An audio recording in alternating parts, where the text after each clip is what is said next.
آج کی شب قرآن عظیم کے 8.5 پارے مکمل ہو چکے۔ اللہ عز و جل مکمل قرآن عظیم کو صحیح تجوید سے پڑھنے اور آپ سب کو سماعت کرنے کی توفیق عطا فرمائے۔ سورہ اعراف آج تلاوت ہوئی ہے اور سورہ انعام کا کچھ حصہ۔ 8ویں پارے میں جو خاص سورہ اعراف میں ذکر آیا ہے وہ انسان کی تخلیق کا ذکر، یعنی سب سے پہلے اللہ تبارک و تعالیٰ نے انسان کو جو بنایا، یعنی سیدنا آدم علیہ السلام کو اللہ تبارک و تعالیٰ نے فرمایا قرآن میں وَلَقَدْ خَلَقْنَاكُمْ ثُمَّ صَوَّرْنَاكُمْ، ہم نے تمہیں پیدا کیا اور پھر اچھی صورت بھی دی۔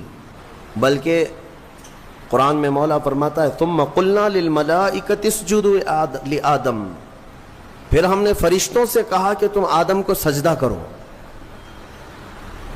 یہ تخلیق کی جو ابتدا ہے، اس کے متعلق جو روایات ملتی ہیں تفاسیر میں، چند باتیں میں عرض کرتا ہوں۔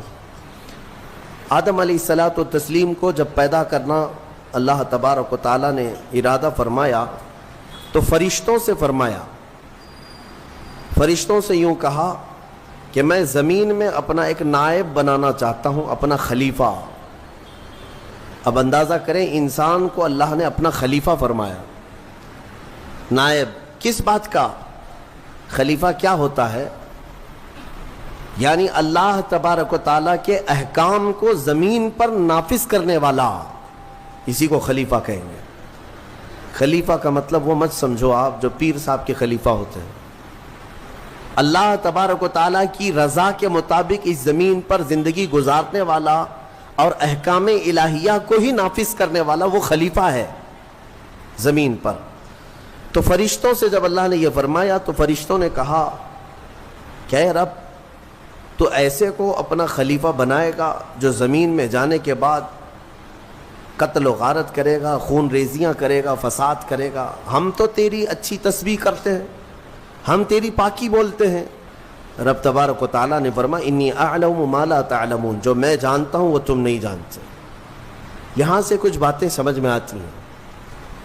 فرشتوں کو کیسے پتا تھا کہ زمین پہ جانے کے بعد یہ خون ریزی کرے گا، فساد کرے گا؟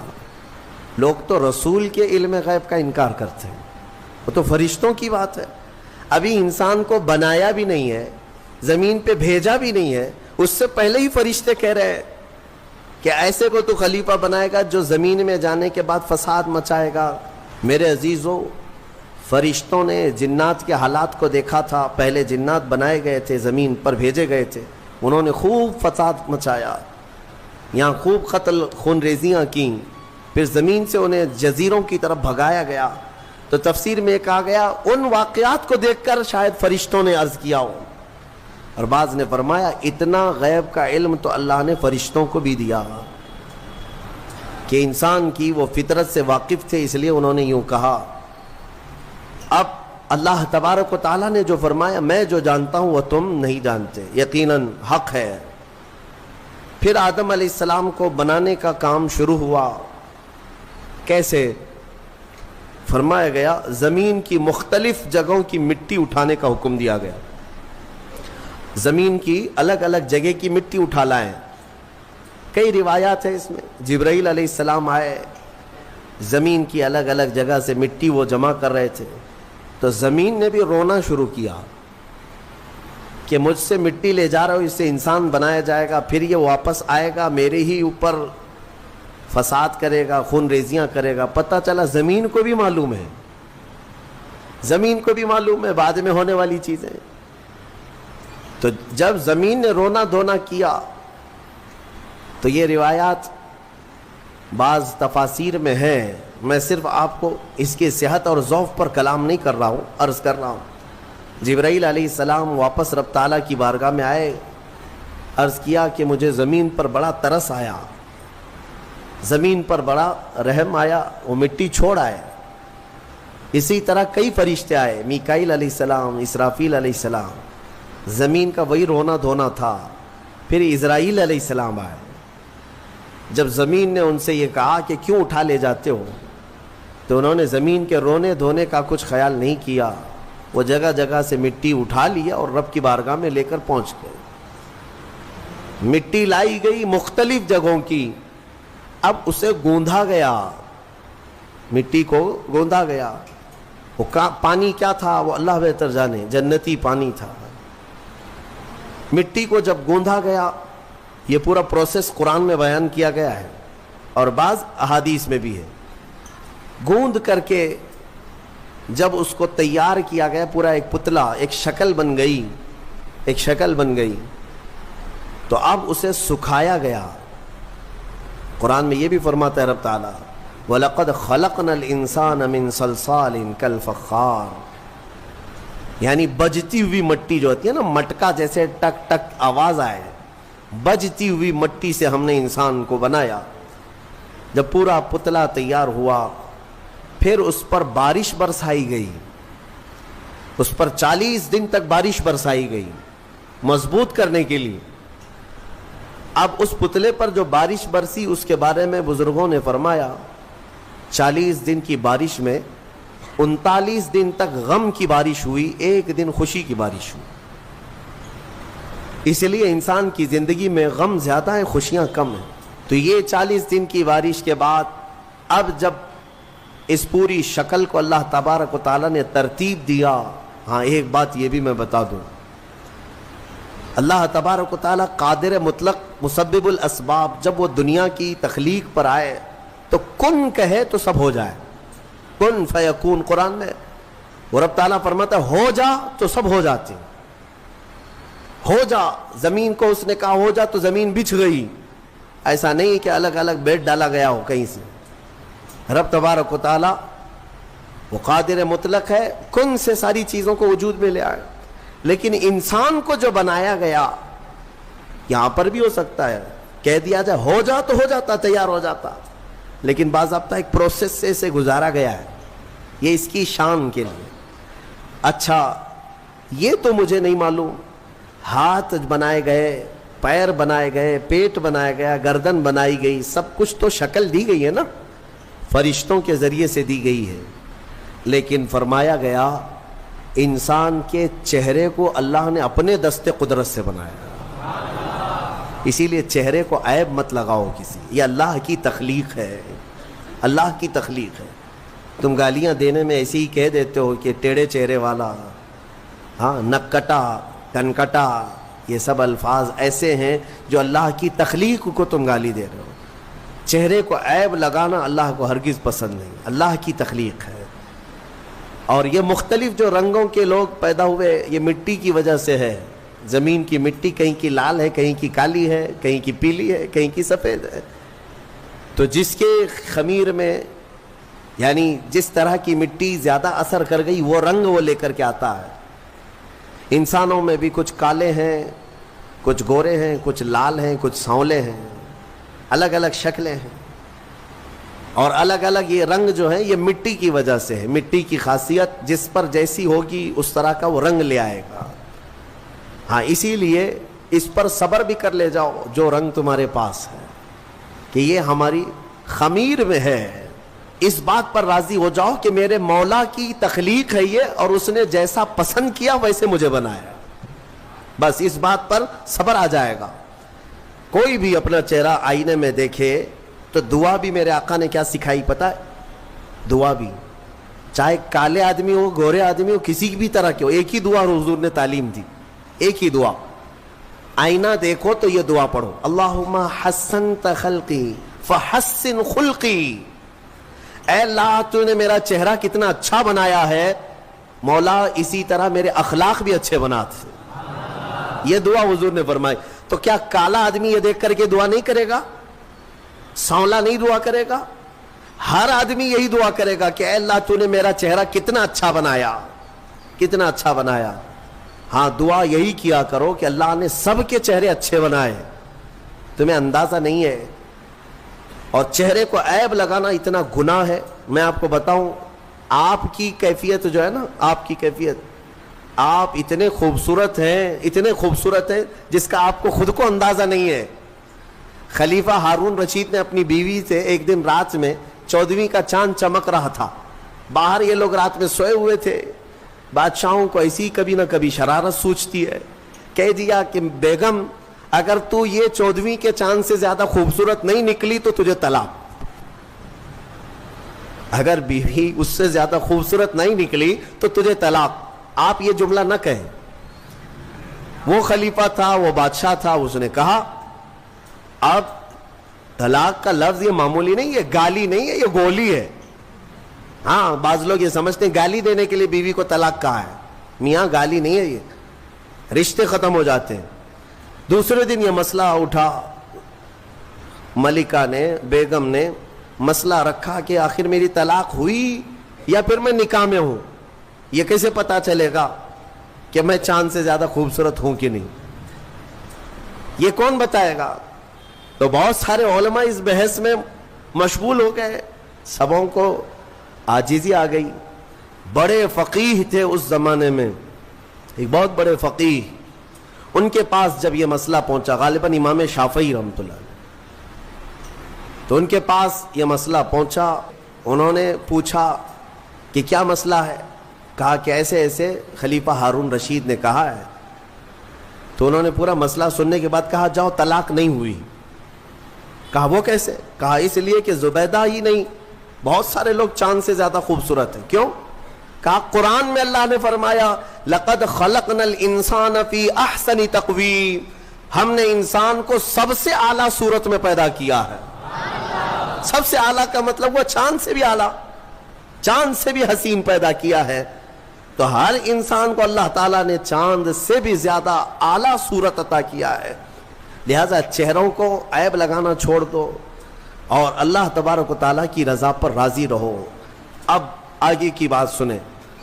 پورا انسان تیار ہوا, اس میں روح پھونکی جانی تھی, اس انسان کو بولتا ہوا, چلتا ہوا اور روح والا بنانا تھا. تو فرمایا گیا کہ ان کے پیشانی پر, ان کی ناک سے روح کو ڈالا گیا. روح کیا چیز ہے؟ روح کو دیکھا آپ نے؟ روح کو دیکھا ہے؟ ہاں, اس مسئلے میں تو ساری دنیا آج بھی پریشان ہے. قرآن میں بھی یہ سوال کیا ہے, صحابہ نے آ کر سوال کیا تھا اور اللہ نے جواب بھی دیا. آج دوسری قوموں والے بھی اس بات کو مانتے ہیں کہ آتما ایک نراکار ہوتی ہے, یعنی دکھتی نہیں ہے, روح دکھتی نہیں ہے, لیکن ہے کیا چیزیں؟ تو رب تبارک و تعالیٰ نے فرمایا یسألونک عن الروح قل الروح من امر ربی. اے محبوب, آپ سے لوگ روح کے بارے میں سوال کرتے ہیں, آپ فرما دیں روح اللہ کا ایک حکم ہے, یہ نور ہے. جس طرح روشنی پھیلی ہوئی ہے, پکڑ میں نہیں آتی اور پتہ نہیں چلتی, روح اسی طرح ایک نور ہے. جب اس روح کو اس جسم میں ڈالا گیا تو بعض بزرگوں نے فرمایا کہ روح باہر نکل آئی. کہا کہ اندر بہت اندھیرا ہے, اندر مٹی کا بنا ہوا انسان, اندھیرا بہت ہے. روح نور ہے, مٹی میں اندر اندھیرا ہے. تو پھر دوبارہ ڈالا گیا, پھر وہ روح قرار نہ پائی, باہر نکل آئی.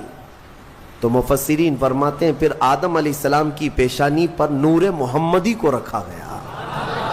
اللہ تعالیٰ نے اپنے حبیب پاک صلی اللہ علیہ وسلم کے نور کو آدم علیہ السلام کی پیشانی میں ودیعت فرمایا, پھر روح کو ڈالا گیا. اب روح جا کر جسم میں قرار پائی اور پھر آدم علیہ السلام کو سب سے پہلے ایک چھینک آئی, اور چھینک آتے ہی سب سے پہلے آپ کی زبان سے ایک جملہ نکلا الحمدللہ. یہ انسان کی زبان سے نکلنے والا سب سے پہلا لفظ ہے. کیا ہے؟ الحمد. آج بھی چھینکتے ہیں تو ہم کیا کہتے ہیں؟ یہ آدم علیہ السلام کی زبان سے نکلنے والا پہلا جملہ. لیکن کمال تو دیکھیں, رب تعالیٰ نے اپنا آخری کلام قرآن اپنے حبیب پر اتارا بھی ہے, تو اس کی ابتدا بھی کہاں سے فرمایا؟ الحمدللہ رب العالمین. قرآن کی ابتدا کہاں سے ہے؟ الحمدللہ سے ہے. تو انسان کو یہ بتانا ہے کہ اے بندے, تیری جو اصل ابتدا ہے وہ الحمدللہ سے ہے, جہاں قرآن ابتدا کر رہا ہے, اور قرآن کے ساتھ رہے گا تو تو حقیقی زندگی پائے گا. اب آدم علیہ السلام جب بیدار ہوئے تو اب سنیے اللہ تعالیٰ نے کیا کیا. رب تبارک و تعالیٰ ان کے سامنے دنیا کی ساری چیزوں کو پیش کیا, جو جو ہونے والی تھی یا جو کچھ بھی, سب کے نام سکھا دیے.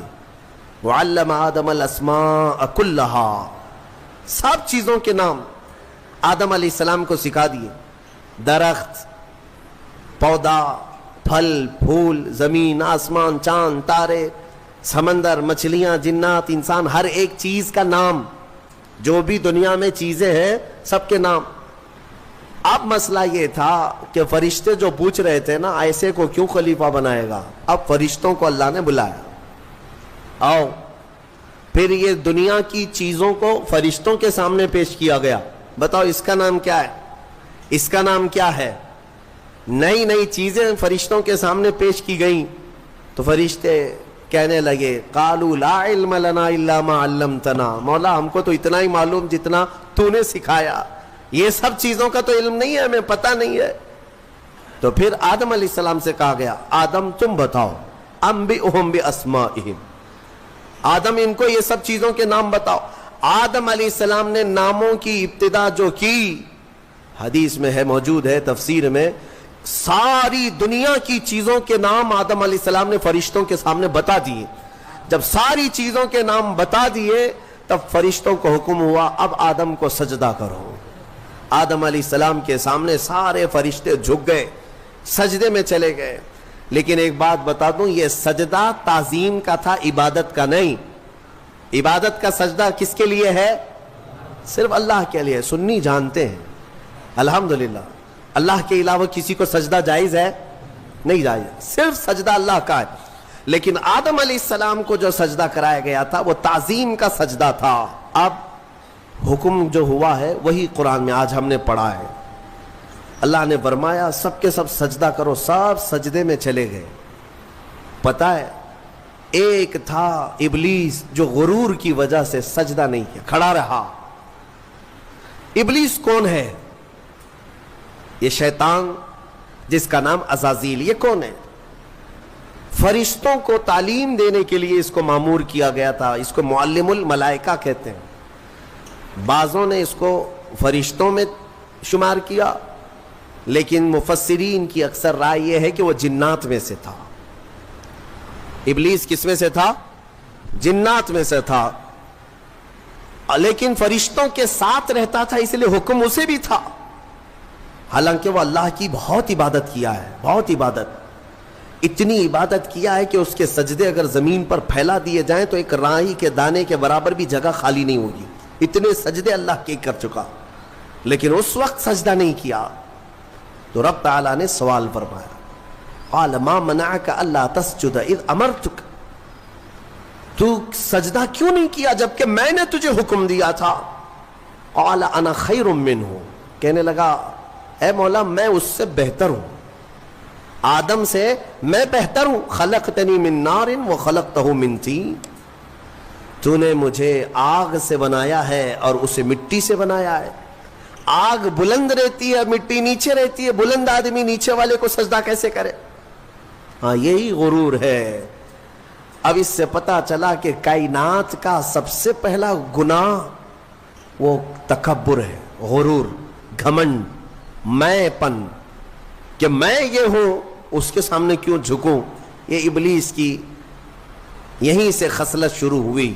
اللہ تعالیٰ نے فرمایا تو نے آدم کو دیکھا لیکن یہ نہیں دیکھا کہ حکم میرا تھا، حکم اللہ کا تھا۔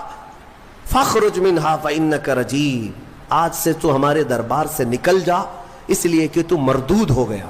تو ابلیس نے کہا اے اللہ تو نے مجھے نکال دیا اپنے دربار سے، فرشتوں کی جماعت سے، انظرنی الی یوم یبعثون، بس مجھے قیامت تک کی مہلت دے دے بس۔ اور رب تعالیٰ سے ڈائریکٹ چیلنج کر رہا ہے، اللہ سے چیلنج کر رہا ہے، مجھے تو ٹائم دے دے بس۔ کیا کرے گا؟ کہتا ہے قال رب بما اغویتنی لاقعدن لهم صراطک المستقیم، بس تو مجھے ٹائم دے دے، قیامت تک تیرے جتنے بندے آئیں گے میں سیدھے راستے پر بیٹھ جاؤں گا۔ کہتا ہے میں تیرے سیدھے راستے پر بیٹھوں گا، جو بھی اس راستے سے گزرے گا کبھی میں اس کے سامنے سے آؤں گا، کبھی پیچھے سے، کبھی دائیں سے، کبھی بائیں سے، کسی نہ کسی طرح اس کو اس راستے سے میں ہٹا دوں گا۔ اے رب تیرے بندوں میں تو شکر کرنے والے نہیں پائے گا۔ اللہ کو یہ چیلنج کر رہا ہے۔ دوسری آیتوں میں یہ تک کہا اس نے قال فبعزتک لأغوینہم اجمعین، تیری عزت کی قسم اے اللہ. عزت اس کو بھی معلوم ہے اللہ تعالی، اور قسم بھی اللہ کی عزت کی کھا کر کہہ رہا تیری عزت کی قسم میں تیرے سارے بندوں کو گمراہ کروں گا، سارے بندوں کو گمراہ کروں گا. رب تعالیٰ سے چیلنج کیا. رب نے فرمایا قال انک من المنظرین، جا تجھے ٹائم دیا جاتا ہے، مہلت ہے تجھے، جتنا ٹائم چاہیے پورا لے لے. ٹائم ہی نہیں، طاقت بھی دے دی گئی، قوت بھی دے دی گئی. دنیا میں جتنی تیزی سے ایک جگہ سے دوسری جگہ جانا ہے سب تجھے دے دیا گیا، جا بہکا لے. کتنوں کو بہکاتا ہے.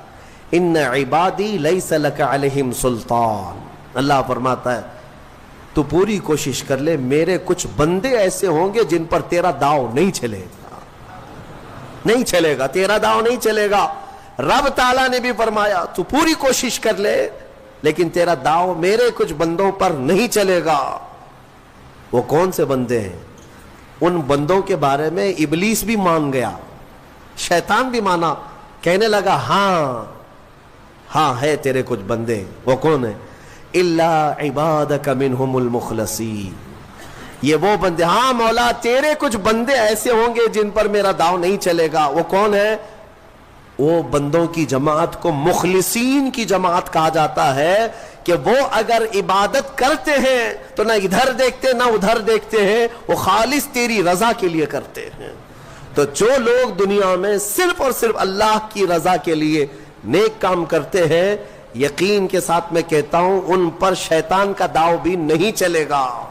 یہاں پر ایک روایت ملتی ہے قیامت کے دن جنتیوں کا جب انصاف ہو جائے گا نا، پورے جنتی ایک طرف ہوں گے، ان جنتیوں میں بھی 3 کیٹیگری ہیں، جنتیوں میں بھی 3 جماعتیں. ایک جماعت اللہ نے ان سے فرمایا کہ اے بندو تمہاری بخشش ہو گئی، تمہارے لیے جنت کا پروانہ ملا، تم جنت جا رہے ہو. یہ بتاؤ تم جنتی عمل کیوں کرتے تھے دنیا میں؟ تم نیک کام کیوں کرتے تھے؟ آج جنت تمہارے لیے ہو گئی نا، پاس ہو گئے. پاس ہونے کے بعد پوچھا جا رہا ہے تو وہ جماعت کہتی ہے اے مولا ہمیں تیری دوزخ سے بہت ڈر لگتا تھا، بہت ڈر لگتا تھا، اس کے ہولناک عذابات، اور تیری دوزخ سے ڈر کر کے ہم نیک کام کرتے تھے. اللہ فرماتا ہے ٹھیک ہے میں تم سے راضی ہو گیا، تم جنت میں جاؤ. دوسری جماعت، ان سے پوچھا جائے گا تم کیوں کرتے تھے؟ یہ سیکنڈ کیٹیگری ہے جنتیوں کی. ہاں تم کیوں نیک کام کرتے تھے؟ تم بھی پاس ہو گئے. وہ کہیں گے مولا قرآن میں اور حدیث میں تیرے رسول سے ہم نے جنت کی اتنی نعمتوں کا ذکر سنا تھا، وہاں کے محلات، وہاں کی خوشبوئیں، وہاں کی حوریں، وہاں کے غلمان، تو شوق تھا کہ جنت میں جائیں، اس لیے نیک کام کرتے تھے. تیری جنت کی خواہش نے ہم سے نیک کام کروائے. رب تعالیٰ فرماتا ہے جاؤ تم سے راضی اور تمہارے لیے جنت ہے، چلے جاؤ. تیسری ایک جماعت ہوگی جنتیوں کی، یہ لاسٹ کیٹیگری ہے. ان سے پوچھا جائے گا میاں آپ بھی پاس ہو گئے، جنت میں جا رہے ہو نیکیوں کی وجہ سے، تم کیوں نیکیاں کرتے تھے؟ وہ کہیں گے کہ مولا ہم نہ جنت کے لیے کرتے تھے نہ دوزخ کے لیے، ہم تو خالص تیری رضا کے لیے کرتے تھے، تو راضی ہو جا، بس ہمارا مقصد اتنا تھا. تو رب تعالیٰ فرمائے گا جاؤ میں تم سے راضی ہو گیا اور جنت میں جاؤ. وہ جماعت کھڑی ہو جائے گی نہیں نہیں نہیں جنت میں نہیں جانا ہے، اگر جنت میں جائیں گے تو پھر بدلہ ہو جائے گا، معاوضے کے طور پر ہو جائے گا. پھر ہم کو اندر جانے کے بعد دوسرے لوگ تانا ماریں گے تم بھی جنت کے لیے کرتے تھے، وہاں بولے کچھ اور ہو، ہم نہیں جائیں گے جنت میں. رب تعالیٰ پھر دوبارہ فرمائے گا کیا ہے مومنوں میں تم سب سے راضی ہوں، تم میری رضا کے لیے کر رہے تھے، میں راضی ہوا، جاؤ جنت میں.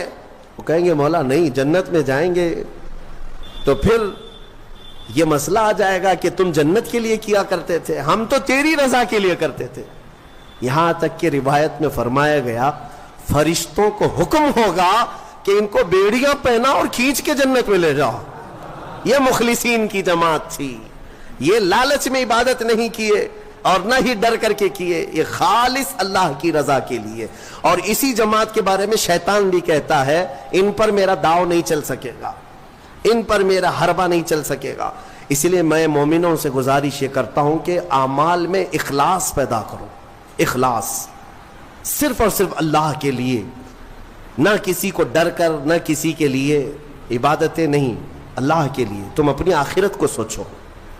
میں ایک بزرگ کے متعلق پڑھا تھا، 30 سال تک انہوں نے پہلی صف میں نماز ادا کی جماعت کے ساتھ، ایک نماز بھی نہیں چھوٹی، تکبیر اولیٰ بھی نہیں چھوٹی، 30 سال تک. 30 سال کے بعد ایک دن مغرب میں آئے تو ایک رکعت ہو گئی. 30 سال کے بعد ایسا موقع آیا، پیچھے رہ گئے. تو پھر جب آئے دیکھا کہ صفیں تو لگ گئی ہیں، پیچھے جگہ مل رہی تھی، تو انہوں نے شرم کے مارے، ڈر کے مارے، سب لوگ کیا کہیں گے، ابھی 30 سال سے جس کی جگہ پکی ہے آج تو ہے نہیں، چھوٹ گیا پیچھے. تو پیچھے سے ہی گھر چلے گئے. گھر میں جا کر نماز پڑھ لیا. عشاء میں اس ڈر سے نہیں آئے کہ سب لوگ سوال کریں گے مغرب میں کہاں تھے. تو اس زمانے میں ایک بڑے بزرگ تھے، انہوں نے پوچھ لیا کہ فلاں صاحب جو رہتے تھے پہلی صف میں، جن کا ریکارڈ تھا 30 سال کا، وہ کہاں ہیں؟ کہا کہ حضور پتہ نہیں، مغرب میں بھی نہیں آئے، عشاء میں بھی نہیں آئے. کہا کہ چلو دیکھ لیتے ہیں، کہیں بیمار تو نہیں ہو گئے، کچھ تو ہوا نہیں تکلیف. گئے تو گھر میں بیٹھے ہوئے تھے، پوچھا کہ کیا بات ہے، مغرب میں بھی نہیں، عشاء میں بھی نہیں. کہا مغرب میں آیا تھا لیکن ایک رکعت ہو گئی تھی، میں شرم کے مارے پہلی صف میں نہیں آیا، پہلی صف میں جگہ نہیں مل رہی تھی، شرم کے مارے میں پیچھے نہیں کھڑا ہوا کہ لوگ کیا کہیں گے، میں واپس گھر میں آ کر نماز پڑھ لیا.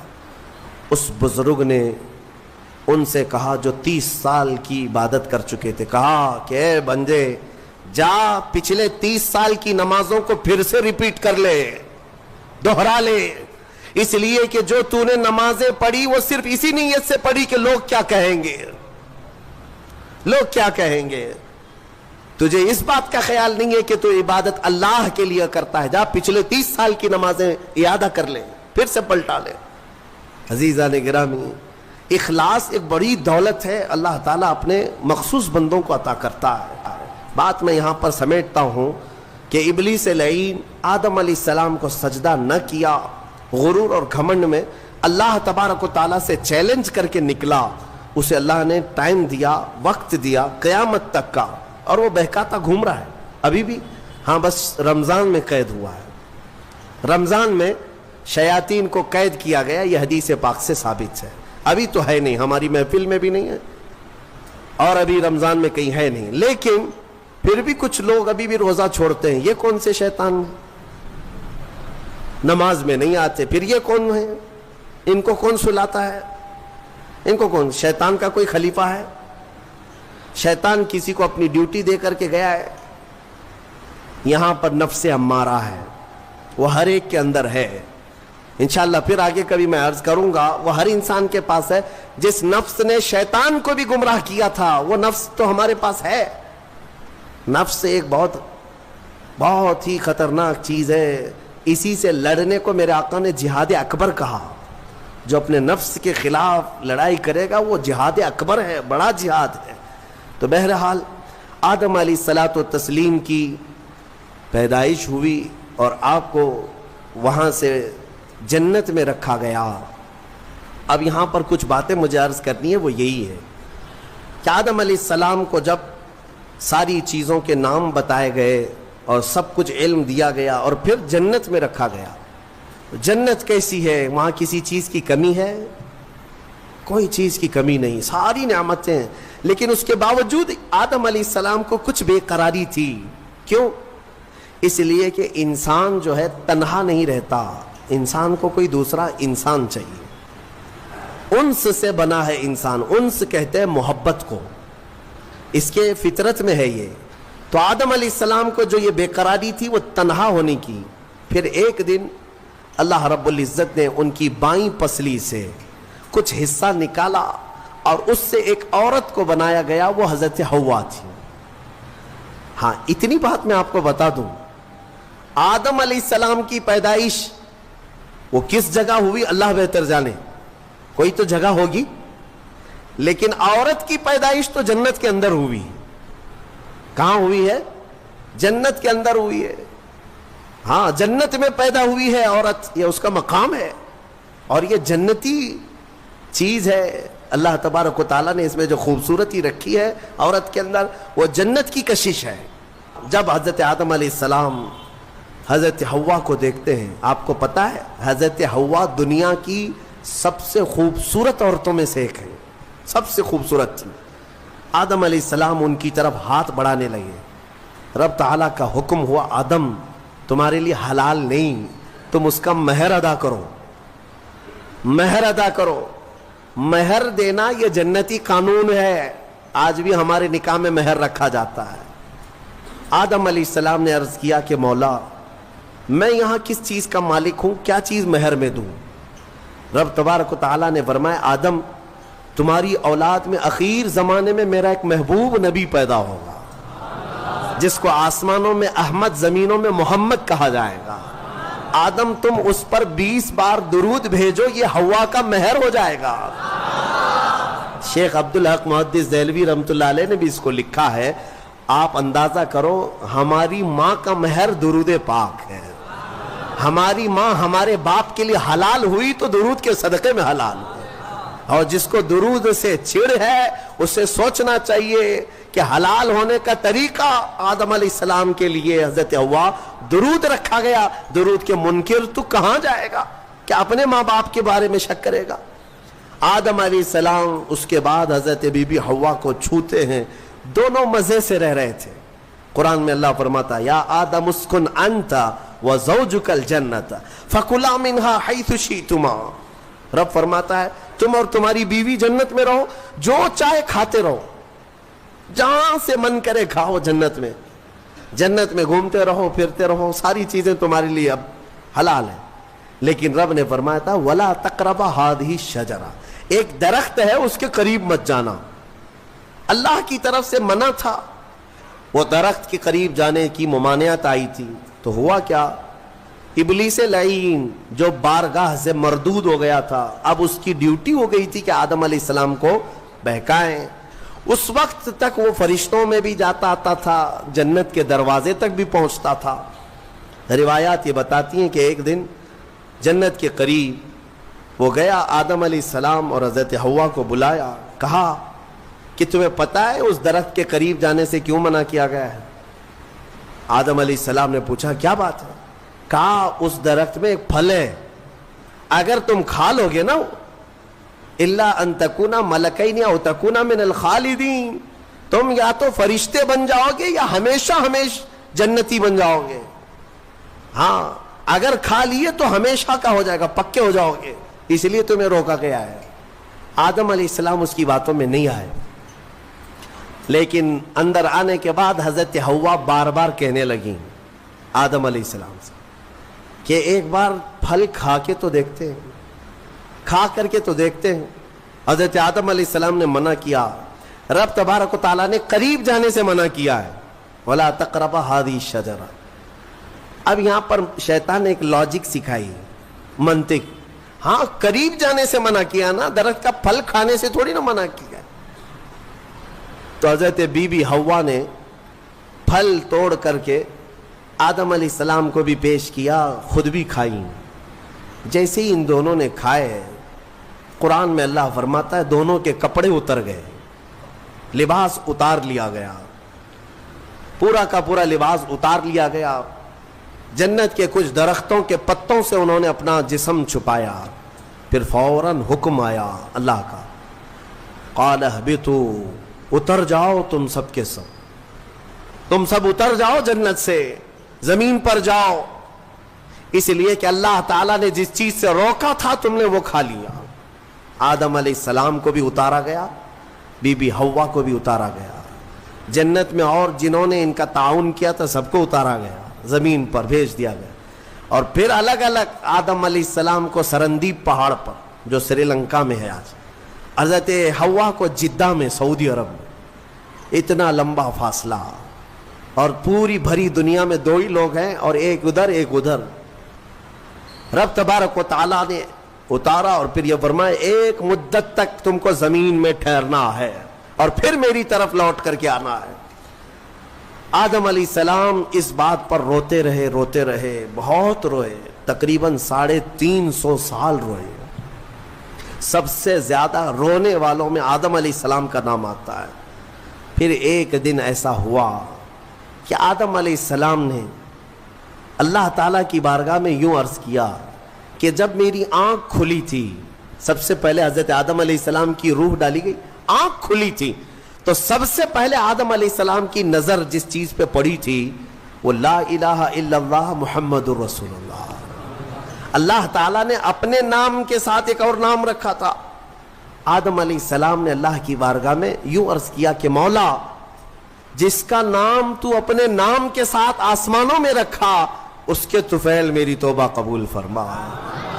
فوراً رب تبارک و تعالیٰ نے جبرائیل امین کو بھیجا، جاؤ آدم کی توبہ قبول ہوئی، اس لیے کہ محبوب کا وسیلہ لیا گیا۔